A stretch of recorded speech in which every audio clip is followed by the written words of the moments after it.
Mi nombre es Steven Fernández y en esta presentación hablaré sobre el constructivismo, haciendo énfasis en la teoría que nos da el autor David Ausubel.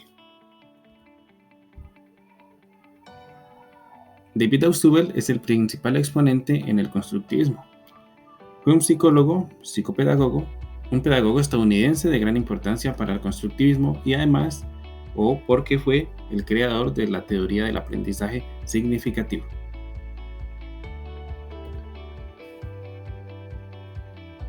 En la teoría del aprendizaje significativo, el autor nos puede o nos responde las siguientes preguntas. ¿Cómo aprenden los estudiantes? El autor nos dice que el aprendizaje del alumno depende de la estructura cognitiva previa. ¿Qué quiere decir esto? Depende de los conocimientos previos con los que el alumno llega al momento de impartirle un nuevo conocimiento o de brindarle las herramientas para que genere un nuevo conocimiento. ¿Por qué? Porque necesita que haya un enlace entre los conocimientos previos, los conocimientos con los que ya llega, a los nuevos conocimientos a adquirir.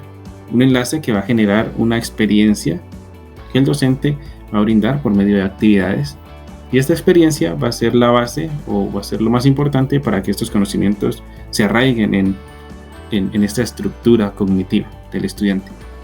Pero entonces nos llega la pregunta, ¿qué es la estructura cognitiva?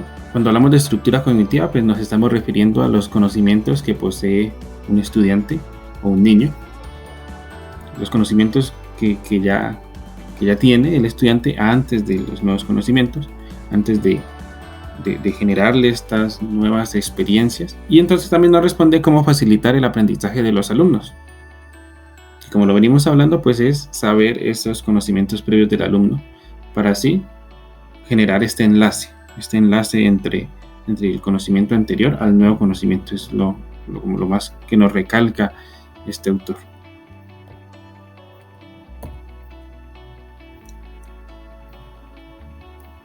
Bueno, el autor entonces nos divide el aprendizaje en dos tipos de aprendizaje.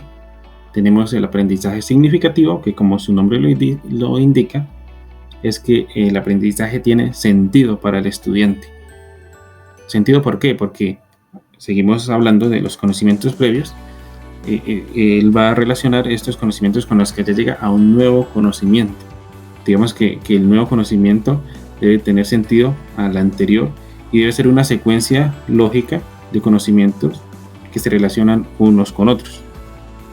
Lo contrario al aprendizaje memorístico, el cual no necesita de conocimiento de que el estudiante tenga conocimientos previos al nuevo aprendizaje, sino que utiliza la memoria y la repetición para afianzar estos conocimientos. Hay que aclarar que el autor no nos dice que sea mejor el aprendizaje significativo que el aprendizaje memorístico, sino que por el contrario nos indica que hay un momento, hay una circunstancia para aplicar cierto aprendizaje, ya sea el significativo o el memorístico, que lo importante es saber reconocer en qué momento debemos aplicar el aprendizaje por memoria, por repetición o mecánico al aprendizaje significativo. Ambos son importantes y ambos requieren de identificar el momento adecuado en que se debe aplicar los diferentes tipos de aprendizaje.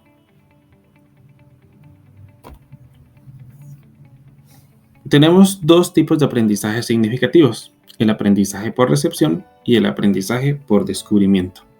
El aprendizaje por recepción, pues su nombre es bastante claro, es cuando el estudiante recibe el aprendizaje final, por decirlo de alguna forma, donde no necesita construir algo más. Pero sin embargo es importante que haya relación de esta recepción con respecto a conocimientos que el estudiante ya tenga, para así generar este enlace que es tan importante a la hora de aprender nuevas cosas. Y ahora, cuando hablamos de aprendizaje por descubrimiento, quiere decir que el estudiante debe reorganizar esa información que está recibiendo y por medio de esa experiencia de aprendizaje le encuentre el significado y la relación, siempre es importante la relación, pero que le encuentre significado a las actividades que está realizando, al conocimiento que está realizando.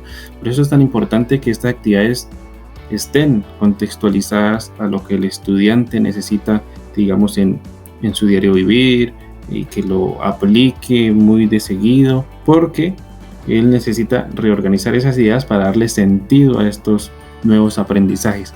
Por eso se dice que es un aprendizaje por descubrimiento. Inclusive podría decirse que es un aprendizaje de prueba y error, o podría utilizarse este método de prueba y error y que el estudiante descubra por sí solo. Obviamente siempre debe tener la guía del docente, del instructor, para que llegue al conocimiento esperado y a las metas esperadas.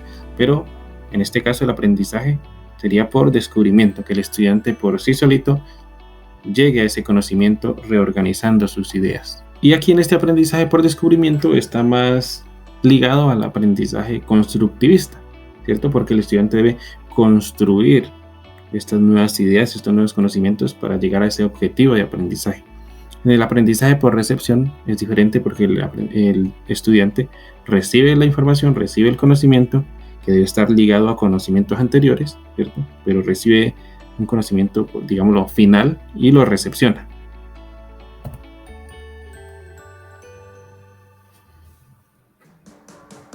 Bueno, el autor también nos muestra que tenemos diferentes tipos de aprendizajes y en este caso vemos los aprendizajes intermedios. En estos aprendizajes intermedios tenemos tres: el aprendizaje por representación, el aprendizaje por concepto y el aprendizaje por proposiciones. En el aprendizaje por representación, que tiene que ver mucho con el aprendizaje mecánico o el aprendizaje que decíamos que era memorístico, tiene que ver con los símbolos, los números, ¿cierto? Estas representaciones gráficas que el estudiante aprendería por mecánica o por memorización. También incluiríamos aquí en el aprendizaje por representación las palabras. En el aprendizaje por conceptos hablamos del aprendizaje o de la creación de conceptos por medio de experiencias. Si nos vamos a un ejemplo más básico, en un niño pequeño, en un bebé, podemos decir que él está lleno de aprendizajes por concepto porque vive muchas experiencias nuevas cada día. Por ejemplo, digamos que este niño por primera vez coge un cubito de hielo y lo siente muy frío. Esto ya sabe que cuando ve algo similar, como el agua, podría estar fría en este caso, y crea ese concepto nuevo, ¿cierto? Al contrario de que si ve el agua echando humo o vapor y la toca y la siente caliente, crea ese nuevo concepto de que el agua en ese estado de vaporización pues va a estar caliente, y que aprende ese concepto y de ahora en adelante va a saber que esa representación, ese de ver el agua con vapor, con humo, pues significa que está caliente. Creó ese nuevo concepto por medio de esa experiencia. Y en el aprendizaje por proposiciones estamos hablando de una oración. Esto implica la combinación y relación de varias palabras, pues que tienen sentido para el estudiante. Lo que quiere decir que lleva un proceso de pensamiento para realizar alguna acción, pero que se encierra o que se lleva a que debe pensar en una oración que requiere una acción. Bueno, el aprendizaje significativo debe tener sentido lógico. Como lo hablábamos al comienzo, debe tener sentido lógico para el estudiante, pues hablamos de las relaciones que debe tener del conocimiento previo con el nuevo conocimiento, y que ese debe tener sentido para el estudiante, además de que debe estar relacionado con el contexto en el que vive el estudiante, el contexto sociocultural, podríamos decirlo de este modo, en el que el estudiante está recibiendo estos conocimientos. Cuando hablamos de sentido lógico, nos referimos también a que debe ser coherente el conocimiento que se está adquiriendo con los conocimientos que se hayan impartido previamente, conocimientos que el estudiante tenga anteriormente y que se hayan impartido en la misma clase, podría decirse, y que además este conocimiento nuevo sea potencial, pues además de tener sentido con el conocimiento anterior, debe tener sentido con un conocimiento que venga a futuro para el estudiante. Y ya hablamos de que este aprendizaje significativo debe tener sentido psicológico, ya que debe tener sentido para el estudiante y que el estudiante va a asimilar en su estructura cognitiva. Bueno, a modo de reflexión, quisiera decir que pues a muchos como docentes nos gustaría aplicar en nuestros métodos de enseñanza el modelo constructivista, pues es pionero en lo que refiere a las necesidades que se han descubierto para unas mejores prácticas de enseñanza. Sin embargo, cabe aclarar que ningún modelo de aprendizaje es mejor que otro y que simplemente cada uno tiene su momento de aplicación, por lo que lo importante es poder determinar dentro de qué modelo nos sentimos identificados y hacia qué modelo queremos transformar nuestra enseñanza en el futuro. Pero lo más importante siempre será identificar qué modelo de aprendizaje es el que servirá más en determinado caso a nuestros estudiantes. A continuación presento la bibliografía.